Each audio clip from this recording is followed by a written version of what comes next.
আমি little bread English স্কুলৰ ছাত্ৰ ছাত্ৰী জয় জয়তে সমন্বয় গ্ৰন্থ উৎসৱ বকতাৰ মাননীয় বিচাৰক মণ্ডলী আয়োজকবৃন্দ আৰু দৰ্শকবৃন্দলৈ শুভ সন্ধিয়া সম্ভাষণ জনালোঁ। লগতে শেহতীয়াকৈ হ'লেও ইংৰাজী নৱবৰ্ষৰ তথা ভোগালী বিহুৰ ওলগ যাচিলোঁ। গ্ৰন্থ হ'ল জ্ঞানৰ দুৱাৰ, আন্ধাৰ বিনাশী কিৰণ চিকুনি পোৱা। সমন্বয় গ্ৰন্থ উৎসৱ বকতাই প্ৰতি বছৰে সমগ্ৰ গ্ৰন্থৰ পোহৰখন আমাৰ মাজলৈ আগবঢ়াই দি নৱপ্ৰজন্মক গ্ৰন্থ অধ্যয়নৰ প্ৰতি আকৃষ্ট কৰাৰ লগতে আমাৰ দৰে ছাত্ৰ ছাত্ৰীক প্ৰতিযোগিতাৰ মাধ্যমেৰে অন্তৰ্নিহিত প্ৰতিভাসমূহ প্ৰকাশ কৰিবলৈ এখন মঞ্চ আগবঢ়াই দিয়াৰ বাবে এই গ্ৰন্থ উৎসৱৰ আয়োজক মণ্ডলীলৈ আন্তৰিক কৃতজ্ঞতা জ্ঞাপন কৰিলোঁ। লিটল ব্ৰেড ইংলিছ স্কুলৰ ছাত্ৰ ছাত্ৰীসকলে বিদ্যালয়খনক প্ৰতিনিধিত্ব কৰি আজি অনুষ্ঠান পাঠ নাটকৰ জৰিয়তে উপস্থাপন কৰিব বিচাৰিছোঁ, য'ত আমি অসমৰ ঐতিহ্য ইতিহাস আৰু সংস্কৃতি সম্বন্ধিত এক প্ৰতিশ্ৰুতি দাঙি ধৰাৰ প্ৰয়াস কৰিছোঁ। নৃত্য গীত অভিনয়েৰে সমৃদ্ধ আমাৰ নাটখনৰ শিৰোনাম ইতিহাসৰ সোণেৰীয়া বাটেৰে ৰূপহী অসম। আহকচোন দৰ্শকবৃন্দ, মোৰ সংগীবৃন্দৰ দ্বাৰা পৰিৱেশিত চমু নাটখন উপভোগ কৰোঁ। ধন্যবাদ।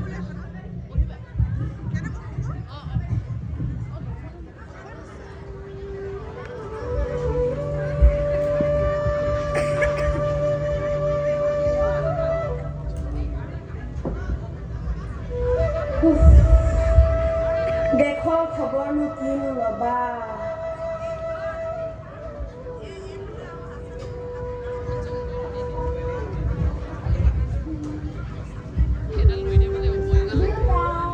তুমি উঠিলা? দেউতা উঠিলো। তুমি যে ইমান ভাল, মোৰ জানানে মাতকৈ বেছি তোমাকহে ভাল লাগে। মোৰ সোণজনী হয়নে? বাৰু কোৱাচোন, আজি ইমান মৰম দেউতাকলৈ কিয় বা? আচল কথাটো কোৱাচোন। নাই দেউতা, আমাৰ ইউনিট পৰীক্ষা খতম হোৱাৰ বাবে দুদিন বন্ধ দিছে নহয়। তুমি যে কৈছিলা আমাক ফুৰাবলৈ নিম বুলি, নিবানে? কথা সেয়া মানে। কোৱা আকৌ, নিবানে? নিনিলে কিন্তু মই তোমাক নেমাতো। নেমাতিলে কেনেকৈ হ'ব? মই কালিয়ে ভাবি থৈছোঁ, এইবাৰ আমি কাজিৰঙালৈ যাম। বা, কাজিৰঙা? এতিয়া যোৱা ৰেডি হোৱা। মাৰ আকৌ কৈ দিয়া।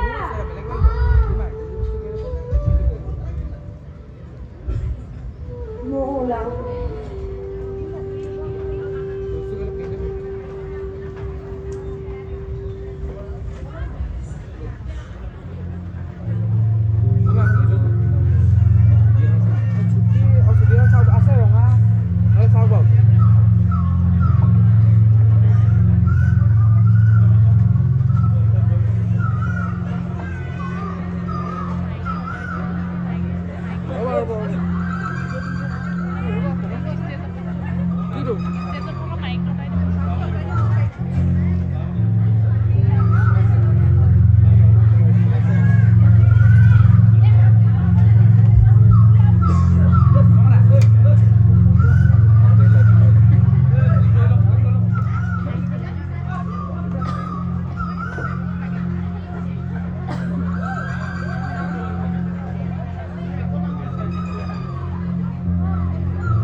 আমি আহি পালোহি দেই। এইফালে চোৱা কাজিৰঙা। বা, ইমান ধুনীয়া। সৌটো বৰনি বাৰু? হয়। দেউতা, মোক কোৱাচোন, কাজিৰঙা নামটো কেনেকৈ হ'ল? শুনা, লোককথা মতে বহু বছৰৰ আগতে কাজি আৰু ৰঙাই নামেৰে এহাল যুৱক যুৱতী আছিল। তেওঁলোকে ইজনে সিজনক বিয়া পাতিব খুজিছিল, কিন্তু সমাজখনে তেওঁলোকৰ সম্পৰ্কটো মানি লোৱা নাছিল। সেয়ে দুয়োজনে আহি এই ঠাইত বাস কৰিবলৈ ল'লে আৰু তেতিয়াৰ পৰা এই ঠাইখনৰ নাম কাজিৰঙা নামেৰে জনাজাত হ'ল। সৌটো চোৱা, গড়টো ওচৰে পালোহি। গড়টোৰ ওচৰলৈ গ'লে বিপদ হ'ব নেকি? ব'লা ইয়াৰ পৰাই যাওঁ। অঁ ব'লা। দেউতা, আমাৰ অসমখন ইমান ধুনীয়া। অঁ সঁচাকৈ অসমৰ ৰূপ গুণৰ কথা কৈ শেষ নহয়। ভূপেন হাজৰিকাদেৱে এনেই ৰচা নাই নহয়, অসম আমাৰ ৰূপহী গুণ যে নাই শেষ, না না না না না না না না না না না না।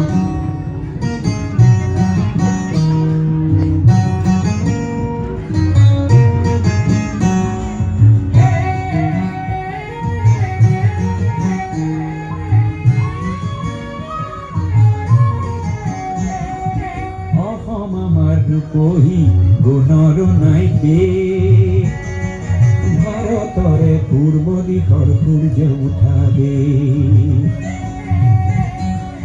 অসমী আই ৰূপহী গুণৰ নাই শেষ, ভাৰতৰে পূৰ্ব দিশৰ সূৰ্য উঠা দেশ।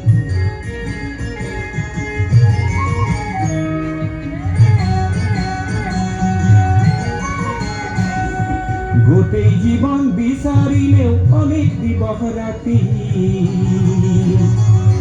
গোটেই জীৱন বিচাৰিলেও অনেক দিৱস ৰাতি, অসম দেশৰ দৰে নেপাওঁ ইমান ৰসাল মাটি।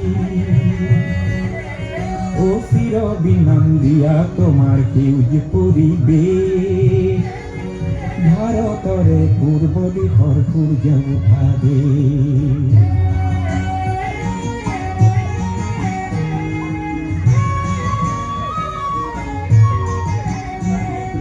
বহাগতে আমাৰে আই মহুৰা হৈ ঘূৰে, বহাগতে আমাৰে আই মহুৰা হৈ ঘূৰে, মাঘত সোণৰ হাতেৰে লখিমী আদৰে, শৰত নিশাই তৰাৰে সজাই আই ৰেখে,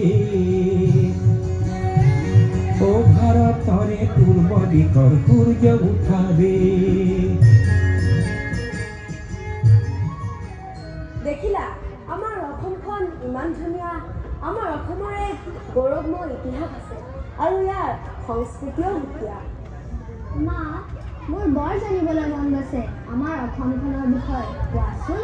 হয় নেকি? শুনা তেন্তে। যদিও অসমৰ ইতিহাস বহু পুৰণি, মই তোমাক গৌৰৱ উজ্জ্বল আহোমৰ অধ্যায়ৰ পৰাহে আৰম্ভ কৰিম। 1228 খ্ৰীষ্টাব্দত টাই ৰাজকোঁৱৰ চাওলুং চুকাফাই মুম্বাইৰ পৰা পাটকাই পৰ্বত পাৰ হৈ ব্ৰহ্মপুত্ৰৰ উপত্যকাত প্ৰৱেশ কৰি প্ৰথম চৰাইদেউত ৰাজধানী পাতি অসমত 600 বছৰলৈ ৰাজত্ব কৰে।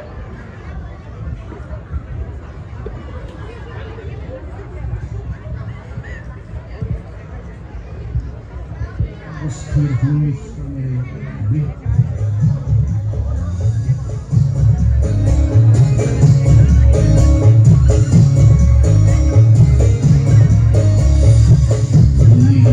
চুকাফাই তেওঁলোকৰ লগত লৈ অহা জনগোষ্ঠীৰ সংস্কৃতিৰ লগত অসমৰ স্থানীয় সংস্কৃতিৰ সংমিশ্ৰণ ঘটাই সৃষ্টি কৰে এক অন্য সংস্কৃতি, যেনে টাই আহোম নৃত্য,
বিশেষকৈ স্বৰ্গদেউ সুচেন্দ্ৰৰ ৰাজত্বকালত অসমৰ ভূমিত জন্মগ্ৰহণ কৰে মহাপুৰুষ শ্ৰীমন্ত শংকৰদেৱে।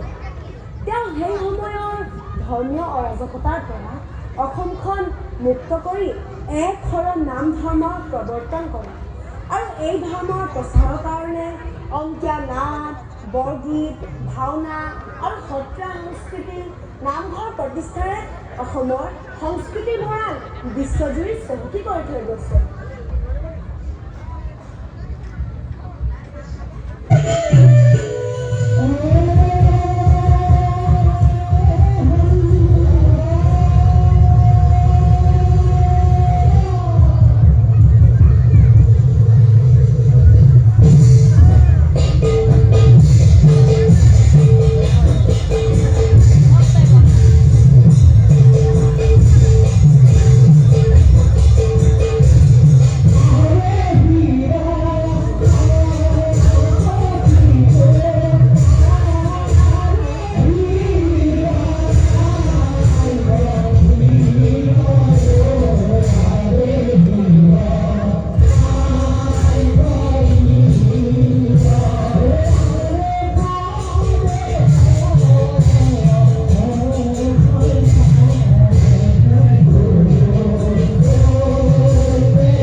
মই কৈছোঁ শুনা। মোমাই তামুলী বৰবৰুৱাৰ সুযোগ্য পুত্ৰ অসমৰ জাতীয় বীৰ লাচিত বৰফুকনে শৰাইঘাট যুদ্ধৰ দেশ সেৱাত গাফিলতি কৰাত নিজ মোমায়েকৰ শিৰচ্ছেদ কৰি নিৰ্দৰ্শন চিৰকাললৈ দি থৈ গ'ল।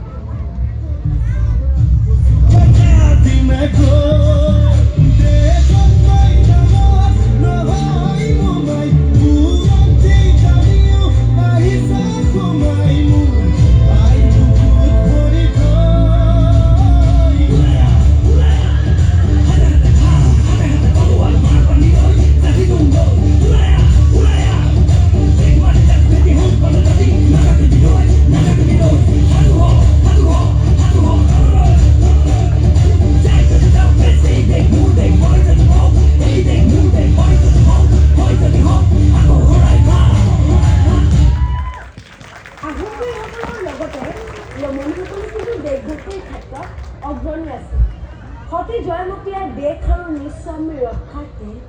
হেলা ৰঙে চাওদাঙৰ নিম্ন অত্যাচাৰ নীৰৱে সহ্য কৰি দেশখন অৰাজকতাৰ পৰা উদ্ধাৰ কৰিছিল। তাৰ পাছত ল'ৰা ৰজাক হত্যা কৰি গদাধৰ সিংহই আহোম ৰাজ্যলৈ পুনৰ সুস্থিৰতা ঘূৰাই আনিছিল।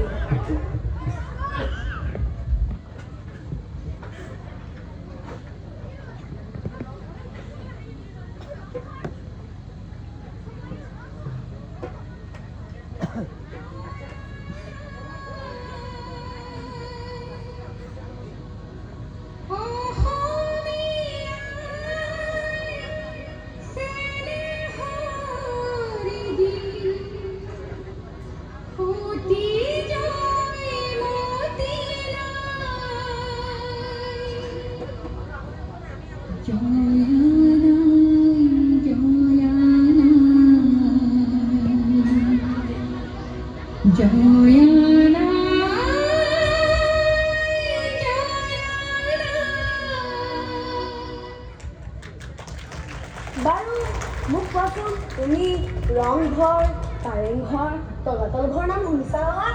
শুনিছোঁ দেউতা, এইবোৰ কথা আমাৰ কিতাপতো আছে নহয়। জানানে মাজনী, স্বৰ্গদেউ প্ৰমত্ত সিংহই মনোৰঞ্জনৰ কাৰণে ৰংঘৰ নিৰ্মাণ কৰাইছিল আৰু তাৰ বাকৰিৰ পৰাই বিহু ৰাজ স্বীকৃতি দি বিহু নৃত্যৰ লগতে ম'হ যুঁজ, হাতী যুঁজ আদিও উপভোগ কৰিছিল।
দেখিলা আমাৰ বাপতি সাহোন বিহু বুলি ক'লে কিন্তু নাচ নাচ লাগে।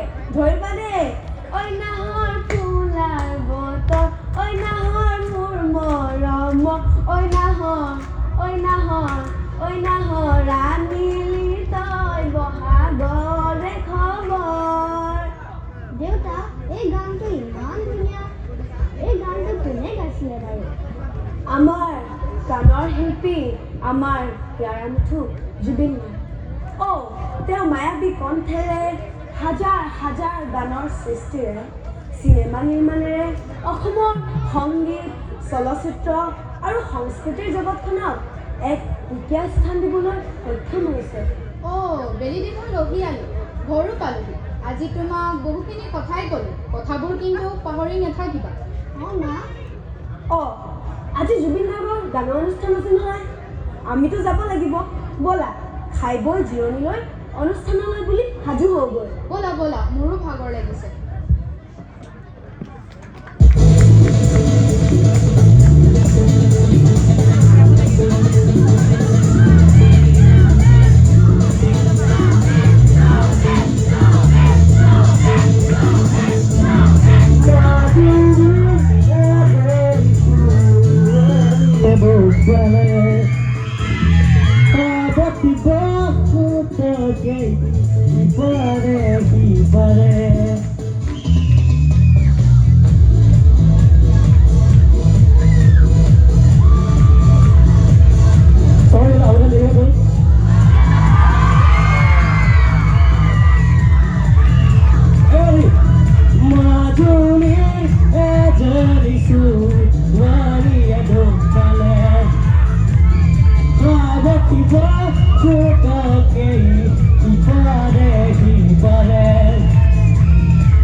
Thank you, love you, bye. Hello', কি নিউজ? চাইছোঁ। নমস্কাৰ। এই মুহূৰ্তত সমগ্ৰ ৰাজ্যবাসীৰ বাবে এটা অত্যন্ত বেয়া খবৰ। সকলোৱে এই খবৰটো পাই নিশ্চয় কান্দিব। সাৰ্থক জুবিন গাৰ্গ আৰু নাই। হয়, আপুনি ঠিকে শুনিছে। বাতৰি পৰিৱেশন কৰি থাকোঁতে অত্যন্ত কষ্ট হৈছে এই কথাষাৰ ক'বলৈ। সাৰ্থক জুবিন গাৰ্গ আৰু আমাৰ মাজত নাই। আজি এই খবৰ পাই সমগ্ৰ ৰাজ্যবাসীয়ে কান্দিব। জুবিন গাৰ্গ আৰু নাই। ছিংগাপুৰত নৰ্থ ইষ্ট ফেষ্টিভেলত অংশ ল'বলৈ গৈছিল জুবিন গাৰ্গ।